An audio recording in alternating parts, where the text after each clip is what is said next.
Buenas, ¿cómo están? Hoy hablaremos sobre la distribución de probabilidad continua. Como siempre les recuerdo, mi nombre es Cristian Truchón. Entonces, para poder empezar a hablar sobre la distribución de probabilidad continua, primero vamos a hablar de lo que es una variable continua, las cuales son las variables que entran dentro de estas distribuciones.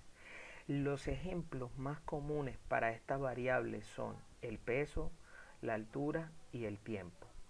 Estas variables se caracterizan por algo en común, y es que estas pueden tomar valores infinitos dentro de un rango dado.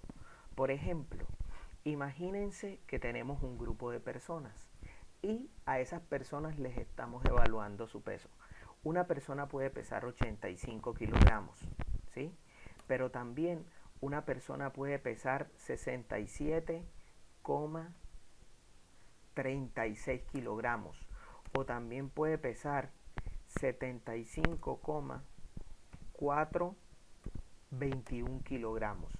Es decir, los decimales no están sujetos a una cantidad dada, como por ejemplo si lo están en una variable aleatoria discreta, mientras que en esta variable aleatoria continua puede tomar cualquier cantidad de valores. Eso hace que dentro de un rango definido, es decir, nosotros sabemos que quien menos pesa, pesa 40 kilos y quien más pesa, pesa 120.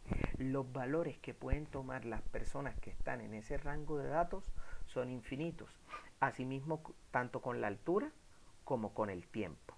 Luego entonces vamos a la distribución de probabilidad continua.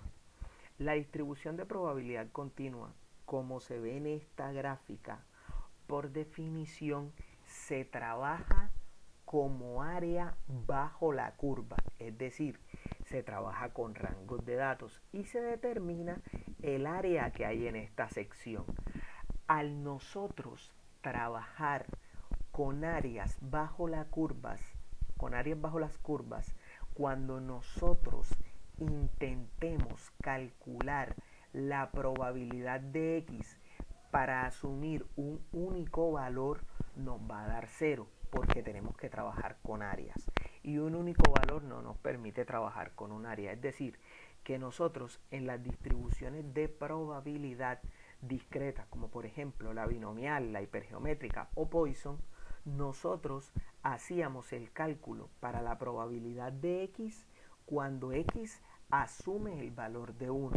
En este caso, para una distribución de probabilidad continua, ya nosotros no vamos a calcular que X asuma un valor, sino que X asuma un rango de datos. Entonces nosotros aquí vamos a calcular cuál es la probabilidad de que una persona pese entre 60 y 80 kilogramos de masa. Esa es la forma correcta de expresar la probabilidad en una distribución de probabilidad continua, ¿vale? Sigamos a la siguiente. Una distribución uniforme. Entonces, dentro de las distribuciones de probabilidad continua existen varias, pero vamos a empezar con la distribución uniforme. Esta tiene dos elementos claves. Tiene un elemento A.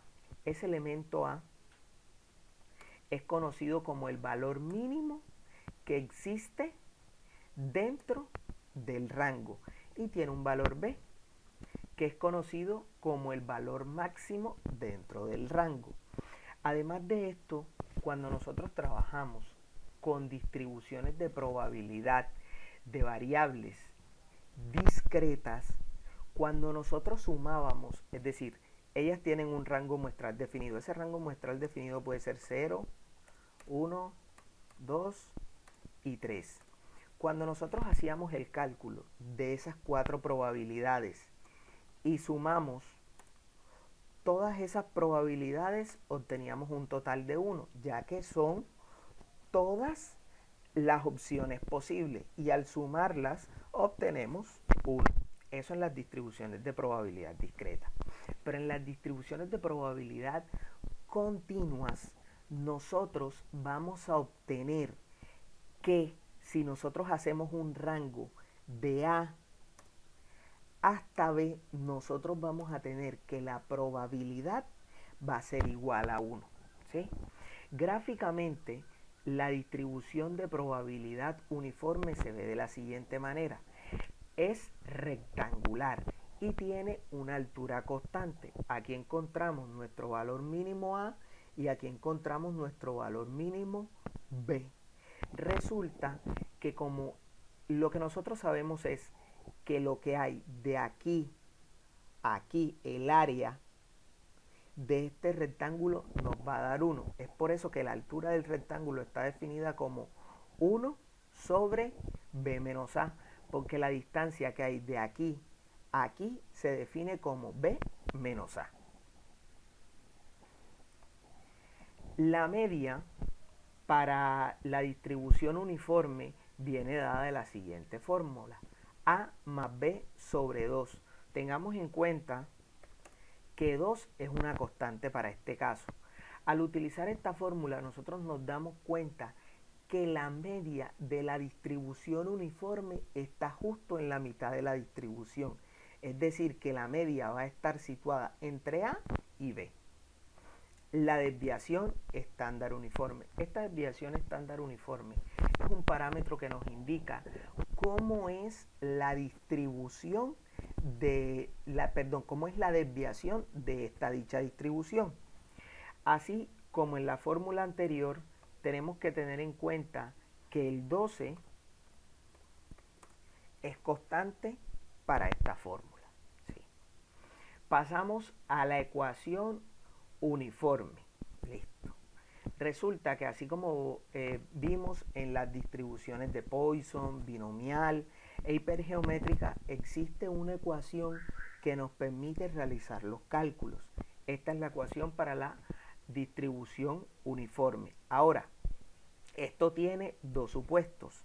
Los supuestos básicamente son los siguientes, que A es menor que B para todos los casos y en cualquier lugar distinto de A a B, la probabilidad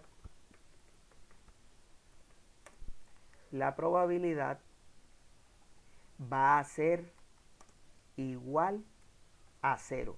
¿Qué quiere decir esto? Regresemos a la gráfica. Nosotros tenemos un valor mínimo que es A y un valor mínimo que es B. Supongamos que este valor mínimo de A es un 4 y que este valor mínimo de B y que este valor máximo que es B es un 10. Entonces tenemos un rango de 4 a 10. Si nosotros intentamos calcular la probabilidad de 1 a 2, nos va a dar 0 porque no está dentro de nuestro intervalo. Y si nosotros queremos calcular la probabilidad de 15 a 20, también nos va a dar 0 porque el rango máximo con el cual está trabajando nuestra distribución uniforme es de 4 a 10. Ahora, para el cálculo sería de la siguiente manera. Resulta que nuestra distribución uniforme siempre va a mantener la misma altura. El rango puede cambiar dependiendo de los valores que nos den, pero la altura siempre va a ser constante para cada distribución en sí. Entonces, eso nos permite a nosotros trabajar con el área del rectángulo, ¿sí? La cual es igual a base por altura. ¿Y cómo se expresa la base? La base se expresa como B menos A. ¿Cómo se expresa la altura? La altura está fija en 1 sobre B menos A. ¿Cómo se resuelve esto? Sencillo, nosotros tenemos este factor B menos A que está multiplicando y tenemos este factor B menos A que está dividiendo. Ambos factores se cancelan y nos queda que el área es igual a 1. Por lo tanto, es una razón para proceder. Siempre que nosotros estemos haciendo la comprobación, el área debe ser igual a 1. Esto es lo que nos va a decir que estamos trabajando de manera correcta.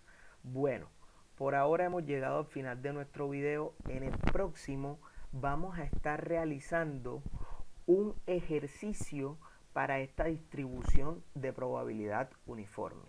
Se cuidan, que estén muy bien.